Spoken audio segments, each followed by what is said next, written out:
एक बार फिर भारत और बांग्लादेश सीमा पर तनातनी बढ़ने की खबर है, क्योंकि बांग्लादेश की तरफ से लगातार अवैध घुसपैठिए तस्कर भारत में घुसने की कोशिश करते रहते हैं और इसके जवाब में बीएसएफ के सजग जवान अपनी कार्रवाई करते हैं।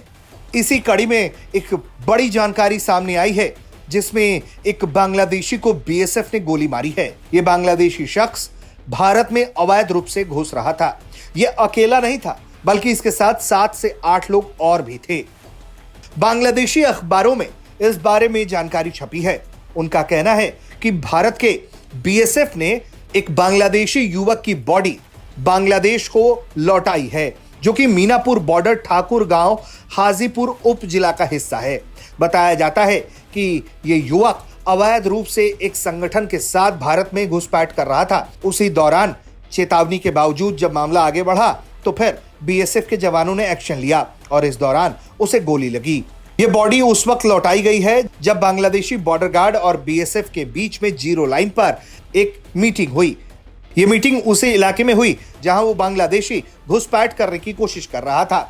बताया जा रहा है इस मीटिंग के मौके पर ही पश्चिम बंगाल पुलिस की तरफ से बांग्लादेशी पुलिस को ये शव सौंपा गया। हरिपुर पुलिस स्टेशन के ऑफिस इंचार्ज ने ये जानकारी दी है कि आधिकारिक रूप से बांग्लादेशी युवक के शव को भारत ने सौंप दिया है।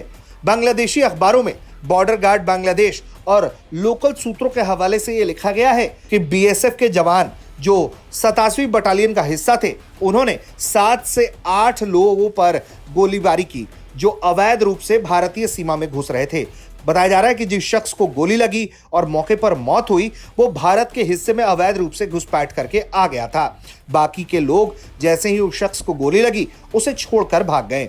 बताया जाता है कि बाद में जब उसे अस्पताल ले जाया गया तो उसे मृत घोषित कर दिया गया। इस घटना की जानकारी जब बीजीबी को मिली तो उसने एक फ्लैग मीटिंग की गुजारिश बीएसएफ के अधिकारियों से की, जिसके बाद जीरो लाइन पर उसी बॉर्डर इलाके में बीएसएफ और बीजीबी के बीच मीटिंग हुई। बांग्लादेशी अखबारों का कहना है कि बीएसएफ ने उस दौरान कहा कि हां, उसकी पेट्रोलिंग टीम ने उस दौरान सुबह के 4 बजे गोलीबारी की, जो ग्रुप अवैध रूप से भारत में घुस रहा था। बीजीबी के अधिकारियों का कहना है कि उसने बीएसएफ के सामने ये मुद्दा उठाया है कि इस तरह से गोलीबारी ना की जाए। उसका कहना है कि यह बॉर्डर पेट्रोल के नियमों के खिलाफ है। वहीं बीजीबी का कहना है कि उसने बीएसएफ से कहा है कि वो ऐसे लोगों को जिंदा पकड़ने की कोशिश करे जो बॉर्डर में अवैध रूप से घुसपैठ कर रहे हैं और बाद में उन्हें बीजीबी के हवाले सौंप दिया जाए, जिसके बाद उन पर कोई लीगल कार्रवाई की जा सके। वहीं जानकारी ये भी दी गई है कि बीएसएफ ने इस मौके पर लगातार बांग्लादेशी बॉर्डर पर हो रहे घुसपैठ का मुद्दा भी उठाया है।